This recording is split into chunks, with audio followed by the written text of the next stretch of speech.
Olá, meus amigos, Deus abençoe, em nome do Senhor Jesus. Eu estou rindo aqui porque é tão gloriosa a palavra de Deus, é tão magnífica, que quando a gente tem uma compreensão dela, né, um entendimento dela, então há um gozo na alma da gente. Um gozo, assim, a gente não pode externar esse gozo, aí só pode rir. Bem, vamos ao que interessa. Por que eu estou rindo? Porque eu li aqui, eu leio aqui. E disse Deus, façamos o homem à nossa imagem. Façamos o homem à nossa imagem, conforme a nossa semelhança. Quer dizer, Deus fala no plural, ele se refere a si próprio no plural. Façamos o homem à nossa imagem, conforme a nossa semelhança. E aqui eu vejo o Pai, o Deus Filho e o Deus Espírito Santo. Não é glorioso isso? Saber que Deus é Pai, que Deus é Filho, que Deus é Espírito, o Espírito Santo. E isso significa o quê? Que Deus é família.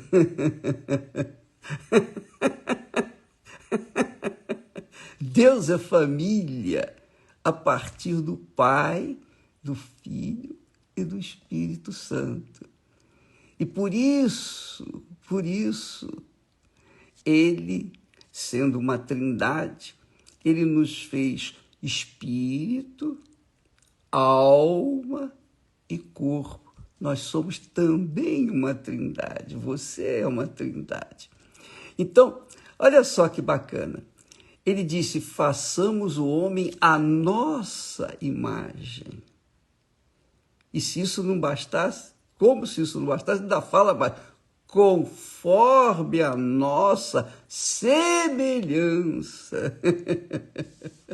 Aí ele diz, e domine, ele fez o homem para dominar, e domine sobre os peixes do mar, e sobre as aves dos céus, e sobre o gado, e sobre toda a terra, e sobre todo réptil que se move sobre a terra. E criou Deus o homem, e repete, a sua imagem. E repete outra vez, a sua imagem. A imagem de Deus o criou. Homem e mulher os criou. E em seguida ele diz, e Deus os abençoou, o homem e a mulher. E Deus lhes disse, frutificai e multiplicai-vos, enchei a terra e sujeitai-a, sujeitar a terra, e dominai sobre os peixes do mar, sobre as aves dos céus e sobre todo o animal que se move sobre a terra. Aqui ele está falando assim, dominai os mares, dominai o ar, os ares, os céus, e o firmamento, e dominai sobre todo animal que se move na terra. E Deus deu ao homem não só o privilégio de poder se multiplicar. O homem tem esse poder de se multiplicar. Não é legal isso? Mas tudo isso é de acordo com uma ordem, uma harmonia. Espírito, alma e corpo, tudo funcionando de forma harmoniosa, perfeita, como Deus é perfeito. Só que o pecado, a transgressão, a desobediência humana fez com que tudo fosse distorcido. Tudo fosse distorcido. A família fosse distorcida. O casamento fosse distorcido. A harmonia entre pais e filhos foi distorcida. Tudo foi distorcido. Porém, ficou instituído o casamento, a união, o homem e a mulher. E o homem e a mulher, no casamento, que viria a se multiplicar, e hoje somos mais de 8 bilhões de pessoas na Terra. Então, o casamento é uma figura da aliança de Deus conosco. É isso aí. O casamento é sagrado, é santíssimo. É a instituição mais sagrada que existe na face da terra. A instituição mais sagrada que existe na face da terra é o casamento, é o matrimônio. Mais sagrado do que a própria igreja. Porque se o casamento, se a união, se o casamento, se essa aliança vingasse de maneira perfeita como Deus criou, não precisaria nem de igreja. Deus não teria criado a igreja, porque a igreja seria todo o povo, toda a humanidade gerada da perfeição do casal Adão e Eva. Bem, mas isso não foi possível.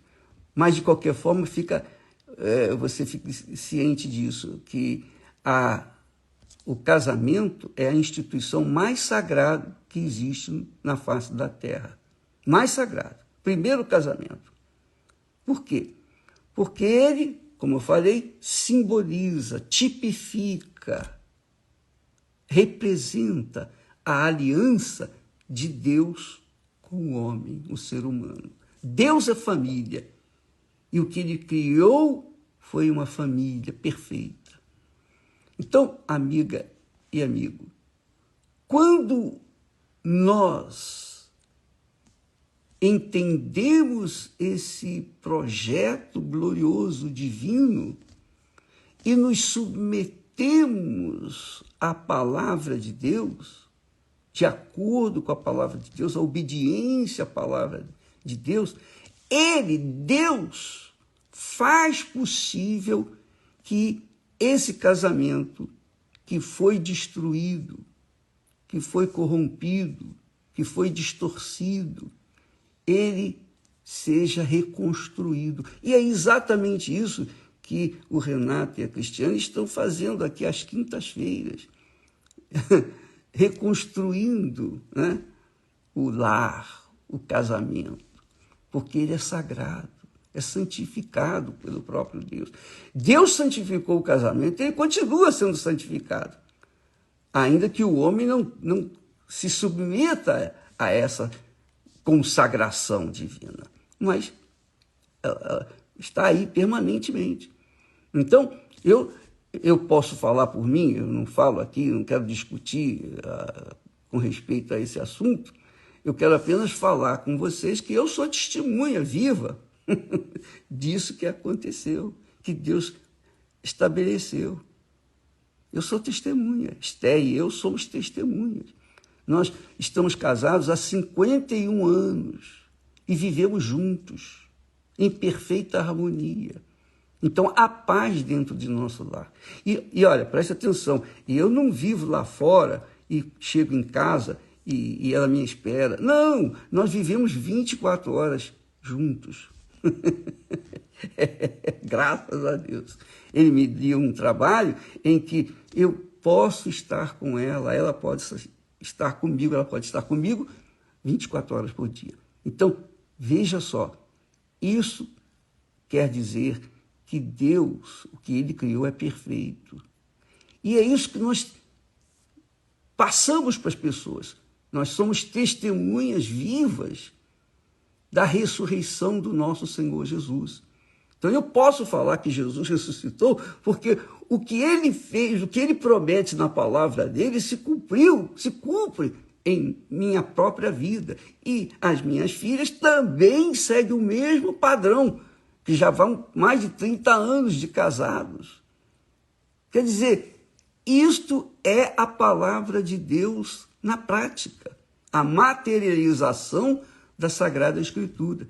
Isso também pode acontecer com você, porque tem acontecido com muitas pessoas. Você não pode ficar desesperado, desiludido.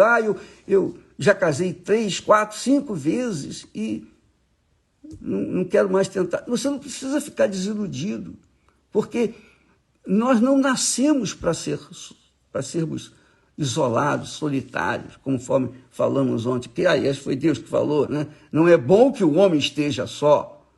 Não é bom que o homem esteja só. Então, e você sabe, estando só, enquanto está jovem, tem força, graças a Deus, está bom, tudo bem.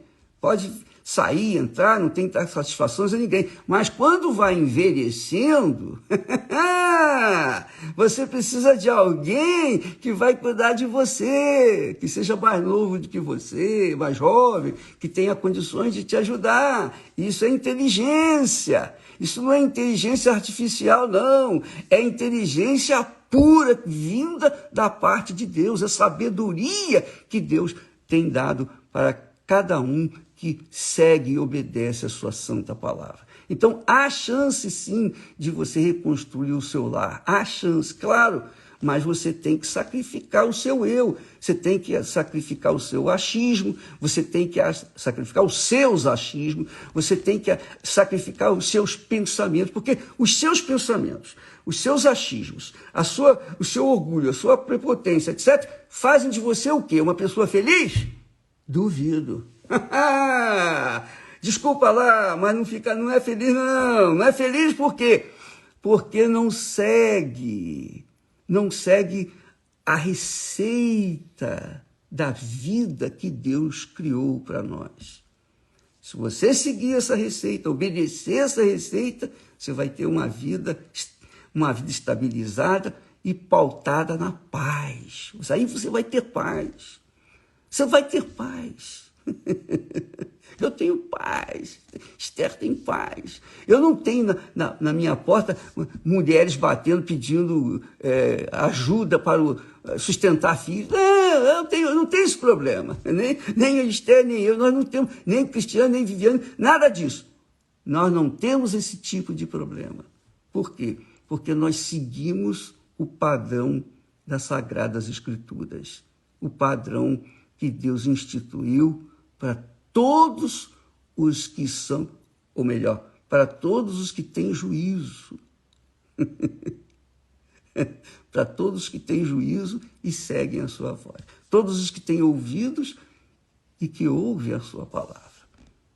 Deus abençoe a vocês. Na quinta-feira agora, nós estaremos falando mais a respeito disso aqui no Templo de Salomão, às 8 da noite. Você é o nosso convidado. Até lá. Deus abençoe em nome de Jesus.